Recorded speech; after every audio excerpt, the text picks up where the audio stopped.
So, ito nga po mga kaibigan, no, si PBBM po ay meron po siyang dadaluhan na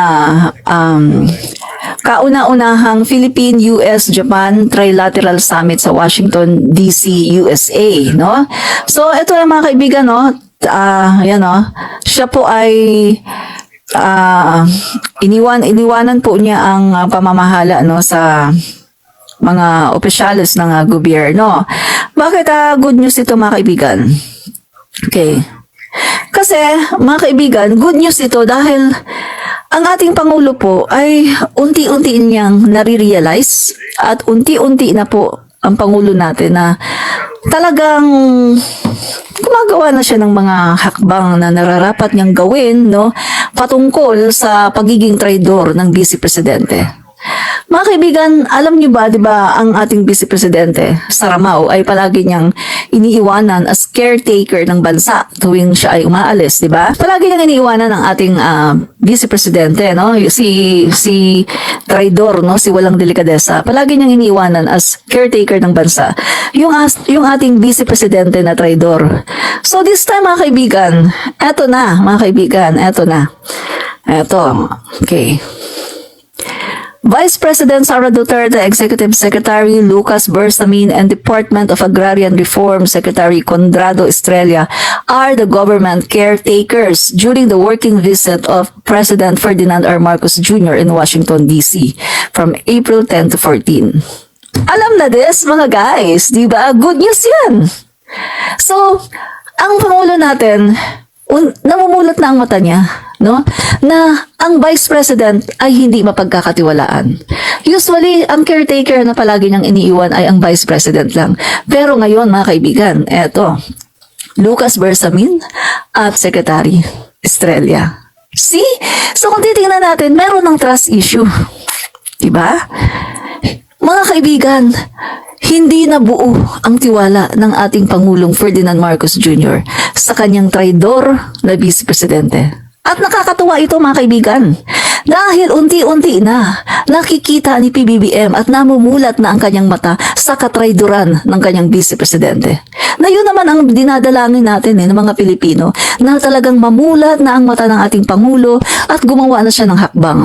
Unti-unti na mga kaibigan, eto na, may trust issue na.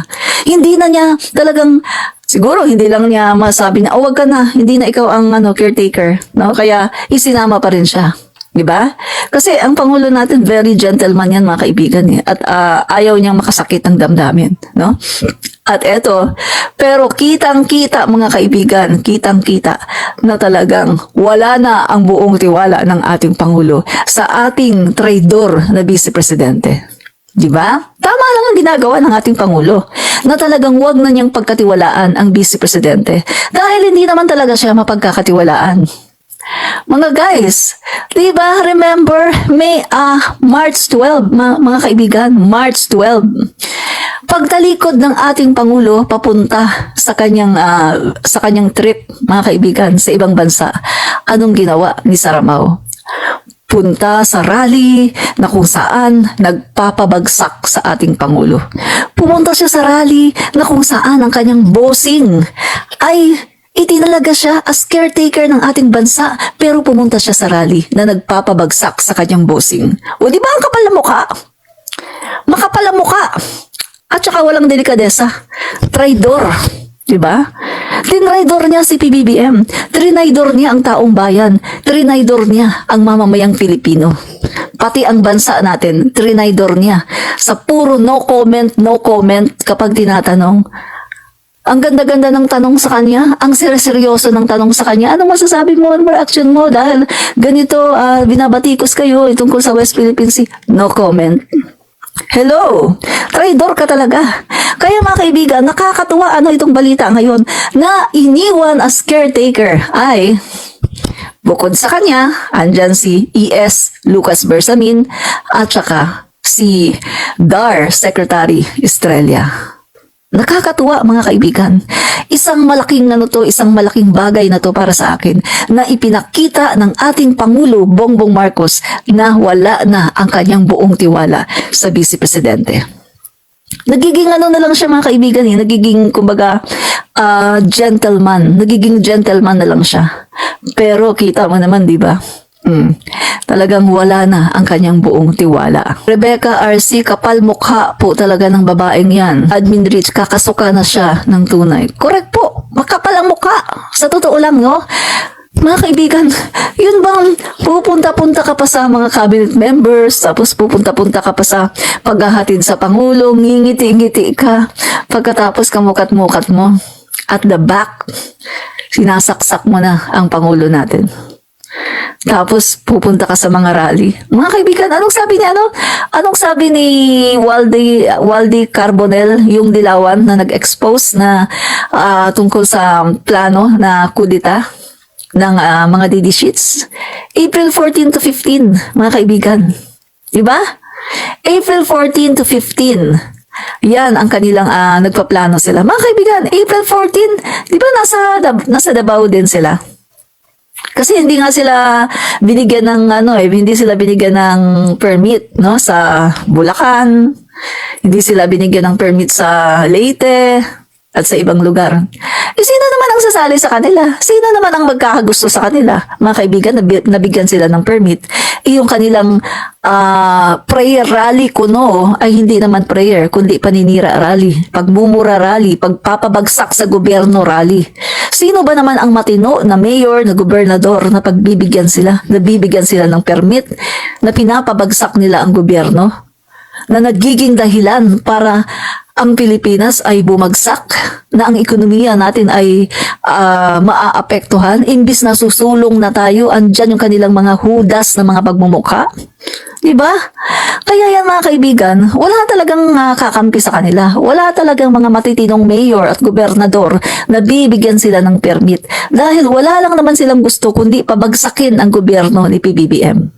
Kaya ito, mga kaibigan, good news ito, good news. Talagang nakikita na ni PBBM at talagang ipinapakita na ni PBBM na talagang wala na siyang tiwala kay Saramao. Diba? Mga kaibigan, sabi ko nga sa inyo mga communist China, hindi mo naman yung mapagtitiwalaan Mga walang isang salita yan. Diba? Walang isang salita ang communist China. At yan ang mahal na mahal ng mga Dutertes. Yan ang talagang sinasabi natin na kanilang pulisiya ay ang kanilang pagiging pro-China. Pro-China policy sila, mga kaibigan. Kaya nga, di ba, tinanong siya, anong masasabi mo tungkol sa West Philippine Sea? Oh. Ilang beses yung tanong sa kanya, mga kaibigan. Una, di ba? Tinanong siya, ano masasabi niyo kasi binabatikos kayo dahil wala daw kayong yung sinasabi, komento sa West Philippine Sea. Di ba nag-no comment siya? Sinundan pa yon ng pangalawang tanong, mga kaibigan, tungkol din sa West Philippine Sea. Nag-no comment ulit siya. Sinundan pa pangatlong tanong, mga kaibigan. Nag-no comment na naman siya. Pagkatapos ng pangatlong tanong, yung pang-apat, iba na ang tinanong sa kanya. Kasi alam na no comment na naman. Vice Presidente ka ng Pilipinas, DepEd Secretary ka, inilagay ka dyan ng ating Pangulo. Di ba sabi ko nga sa inyo, supposed to be ang DepEd Secretary, dapat yan makabayan. Dapat yan nagmamahal sa bayan. Paano mo tuturuan ng pagiging makabayan ang mga kabataan, ang mga teachers? Na maging makabayan ka pagkatapos ikaw naman pala hudas, makapili, traidor sa bayan? Di ba, mga kaibigan, make sense? Sabi ko nga, di ba, sana ituro magkaroon ng sa curriculum natin ng mga bata, sana ilagay din diyan, mga kaibigan, yung tungkol sa pagmamahal at pag-assert ng ating mga teritoryo, ng ating mga soberanya diyan sa ating mga isla, sa ating mga karagatan sa West Philippine Sea. Sana ituro din yan na kailangan matuto tayo bilang Pilipino. Ito ay duty natin na pangalagaan, ipagtanggol ang West Philippine Sea dahil atin yan. Sana ituro yan. Pero paano yan matuturo, mga kaibigan, kung ang isang DepEd Secretary ay pro-China policy ang sinusunod? Savi Passion, kapal na mukha ng VP nila. Correct, no? Makapal talaga mukha niyan. Rebecca RC, kapal mukha po talaga ng babaeng yan. Makapal talaga. Rose Reyes, traidor talaga ang babaeng ahas na si Saramao. Siya ang salot na VP. Correct. Maraming salamat po. I-follow na ho natin yung Admin Rich.